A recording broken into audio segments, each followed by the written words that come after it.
it's Zola Mark of the band Z-Cocoon, and we're hanging out at the Temple of Apache. All right, yo, Mark, what's going on? Nothing much. So what? First time. I know. At Temple of the Apache, yo, what'd you think? Honestly, when you walked in, what was going through your head? I was like, I'm not sure I was at the right spot. To be I honest. know you told me you were from Montreal. Yeah. Absolutely, but yeah, I was asking you how that tour come about. Yeah, basically, I mean, I've been wanting to tour the U.S. for like a long time, kind of thing.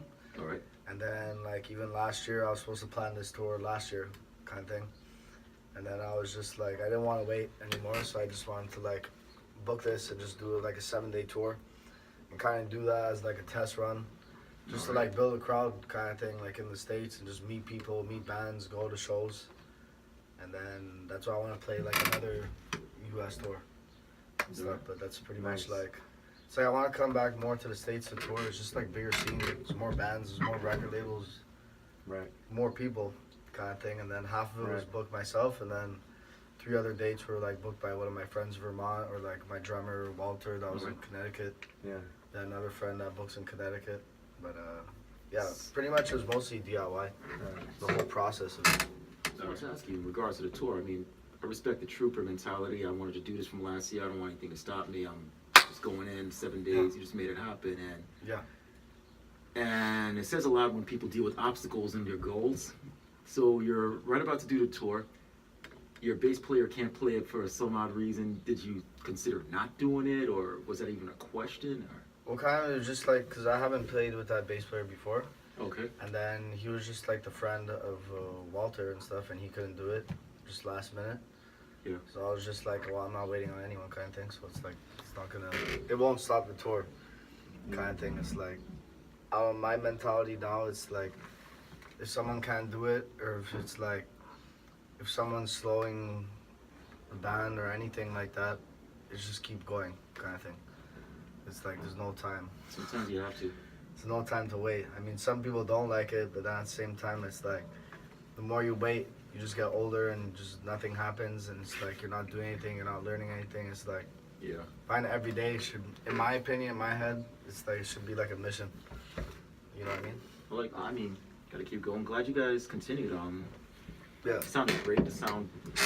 Yeah, usually it's a power trio lineup in general, and I have my lineup like in Montreal. All right. Shout out to Johnny B, if they end up watching this or something. Johnny B on bass, mother drummer Patrick Murphy, Montreal. All right. What's up, guys? Stuff like that.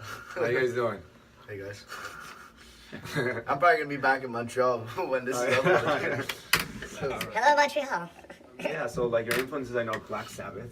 Like, can you talk a little bit more about your influences? Yeah, I mean, for Black Sabbath, that's an obvious influence, sort of thing. Yeah. There's Black Sabbath. There's like Jimi Hendrix. Yeah. I mean. Oh, that's right. You got Jimmy in your back of your jacket, right? Yeah. Yeah, I Yo, love show that, it, show it, actually. show it, show it, show it. Yeah, the backpack. All right.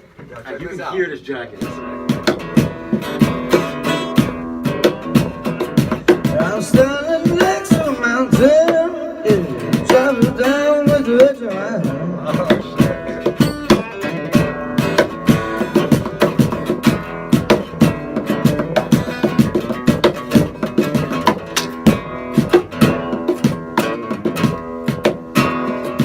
I'm standing next to a mountain, yeah, travel down with the edge of my hand.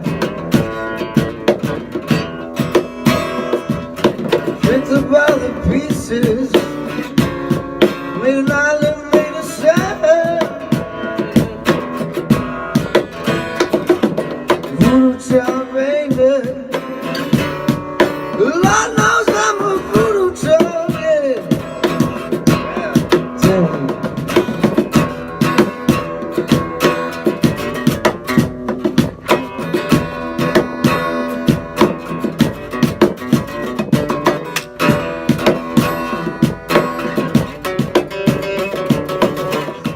Yeah, I mean, the obvious influences, like everyone knows, just seeing the set or listening to music.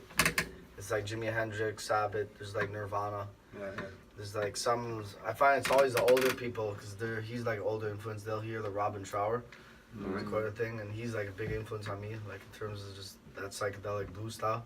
Well, you pull But it the off. younger crowd doesn't, I'm young too, whatever, but like they don't hear that influence. It's always like that 150-year-old guy in the back of the show, he's like, "So you listen to Robin Trower?" I'm like, "Yeah." Nice. Kind of thing. But then there's like Frank Marino and Pretty Reckless. I listen to like Joan Jett too. There's like a bunch of.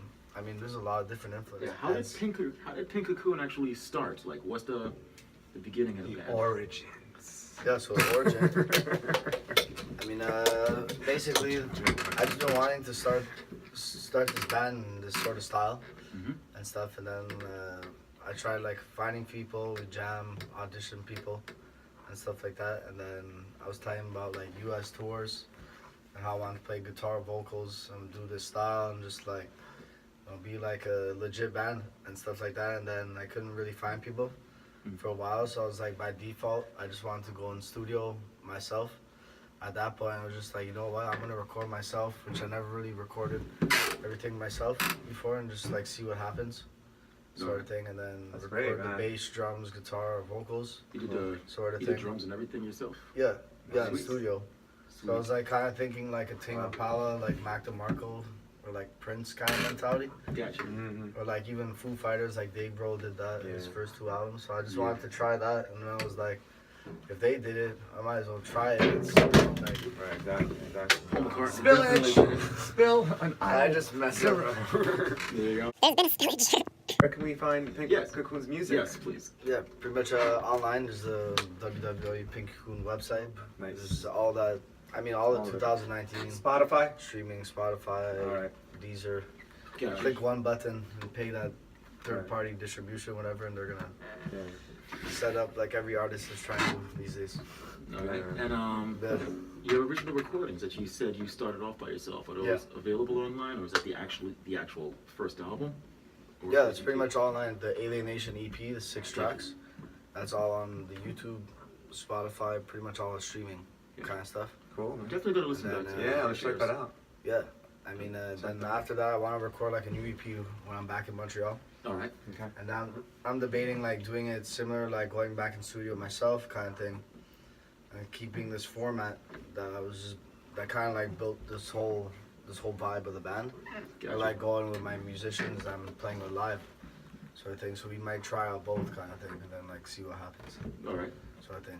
So it's kind of a one-man band or a group thing, or I mean, it's like when people call it one man band. Technically, yeah, it is in studio. Since I recorded, it's just myself in studio kind of thing. But like at the same time, it's like I don't really like calling it. Like that's why I don't call it the Zola Mark Project. That's Right. why there's the band name to it. It's like I don't want it to be called the one man band Zola thing, I like that. or something like that. You know what I mean? Mm.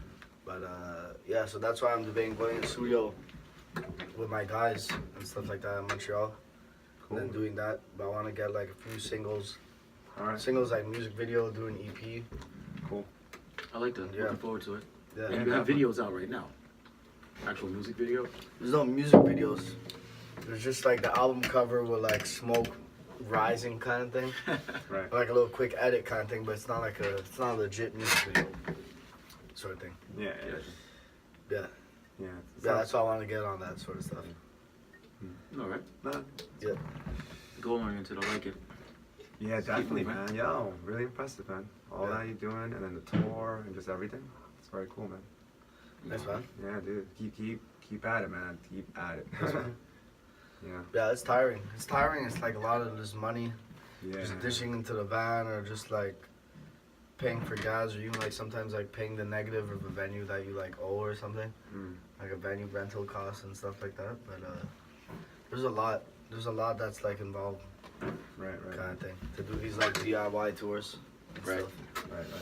Yeah, those like classic like interview videos or whatever. Those Oh, classic definitely. interview videos, like. I don't know. With the I'm not a big promoter of people that throw flags around, to be honest.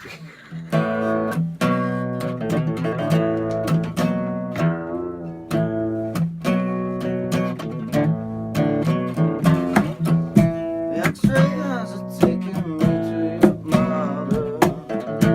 X-ray eyes are taking me to your father.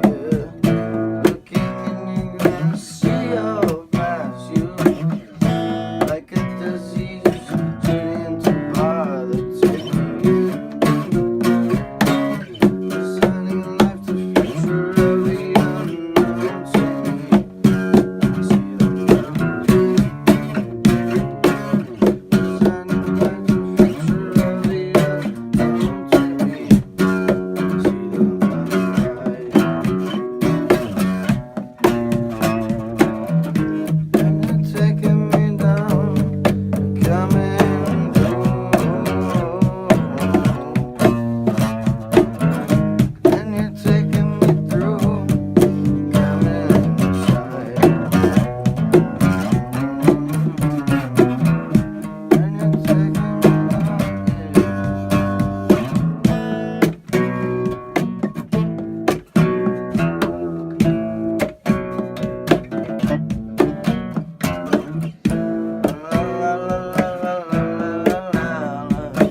it over. Just sing. Like, I'm not a rapper. Yeah. Yeah. Yeah. Yeah, sounds good. So I driving out to New York, and I come here, and I drive here, and I be here, and I'm on tour, and I'm Brooklyn, and I'm Manhattan, and I'm Queens, and I check out all the things that I see, and I'm walking and I'm driving what I need, and I get there, and I want it, and I need it, and I see it. Yeah, yeah, yeah, yeah. Temple of Apache, gonna rap. We put him on That the was spot. the best rap of all time. This is Mark from Pink Cocoon. He is not the Pink Cocoon that Montreal wants. He is the Pink Cocoon that Montreal needs. Yeah. I asked this question, right? But like, different people do music or art for expression, for an act, or whatever your reason. It's always pure. Like, what brings you to your instrument? What brings you to music? Why do you even pick it up for yourself? And why do you bring it on stage to share? Yeah, I find it's I think it's just the way I grew up. My family, like my dad was like super musical. He's like a super. He's a big influence on like me playing music. He used to be in a band. He used to be like on label back then and stuff like that. And I've been playing music since I was like, I guess I was small, kind of thing. And then the whole house is just like musical. But at the same time, just like music, like I was in the art before, like doing illustration design in school and stuff, like skateboarding, playing soccer and all that. And I technically just stopped all that in a sense just for music. In a sense, just because like with music is just like so big that you just meet people of different cultures everywhere. Like let's say you're at a gig and they relate with the music, or you're at another person's gig and you're into the same genre of music or the same vibe. Yeah, You true. might end up finding you're into similar other interests that you might relate with. And then just like the feeling of like writing a song alone, like let's say in your basement or at home in solitude, and then you sing it live. Right. And then there's people that are actually coming out to like that they relate with that same emotion, or even in Montreal, let's say a friend will like sing along to that song. It's like a crazy feeling kind of thing. And I find compared to other arts, like let's say you write a song, or like let's say it's like a visual art piece versus like a musical Right. piece. It's like playing music. It's like once you're playing a show, you gotta like, if you want to sell your merch kind of thing, unless you have like an online shop or something, you gotta like perform that piece that you wrote. Like visual arts is like, let's say you have an art piece, you just put it up for display and that's it. You stand next to it. Like music, it's like you gotta now perform that live and get comfortable, and you have to learn how to talk to the crowd. You have to know how to talk to people, network, like make connections. It's like, I find music has helped me be more social. I've made like so many new friends at the same time. Doing tours, it's like I wouldn't be here now in New York talking with you guys in like Queens or Brooklyn. Probably if it wasn't for the band kind of thing or music, you know what I mean? So it's like, I find music just takes you like to different places. Yeah, I agree. I find it's just like, if you let it, you know, you gotta let it. You gotta it's weird because if I wasn't playing music, Yeah. I don't know what I'd be doing. You know what I mean?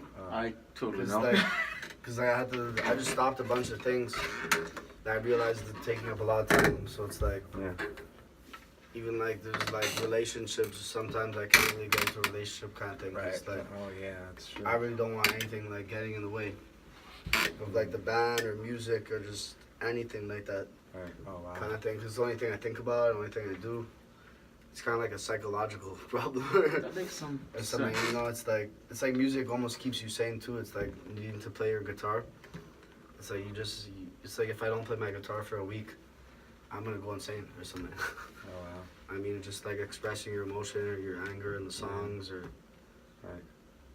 I don't know. It's just like a way of life. Like it's Yeah. what I love doing mainly.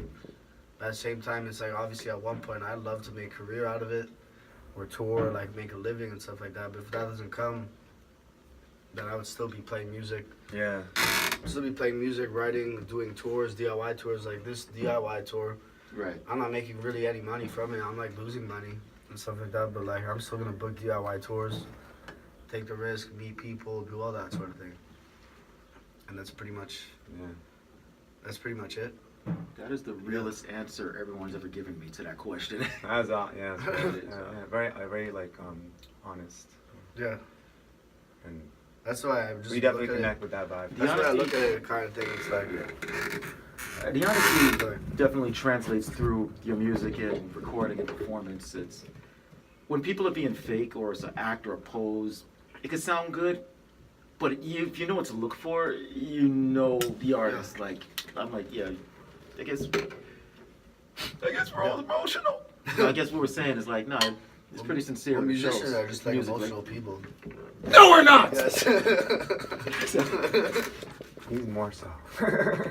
Oh, you can't say that. Oh, damn, it's my I probably turn. have the same. We probably have the same level, but I don't express it much.